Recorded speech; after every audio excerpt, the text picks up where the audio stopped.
Če državni zbor presodi, da je predsednik države, predsednik vlade ali minister pri svojem delu kršil ustavo ali zakon, lahko sproži ustavno obtožbo. Da se postopek sploh začne, se mora s predlogom za ustavno obtožbo, v primeru predsednika vlade, strinjati najmanj 10 poslancev.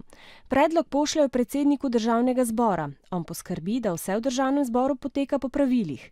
V predlogu morajo natančno opisati kršitve ter predložiti dokaze. O predlogu nato razpravljajo poslanci na seji državnega zbora. Tam predlagatelji povedo, zakaj so se za obtožbo odločili, predsednik vlade pa predstavi svoje argumente o tem, da zakonov oziroma ustave ni kršil.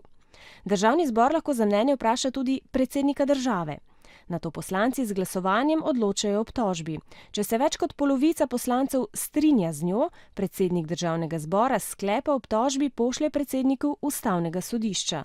Ustavni sodniki pretehtajo argumente obeh strani in se na koncu odločijo. Obtoženega lahko oprostijo ali pa presodijo, da je res šlo za kršenje zakonov ali ustave. 2/3 sodnikov na glasovanju se tako lahko odloči tudi, da predsedniku vlade funkcijo odvzame.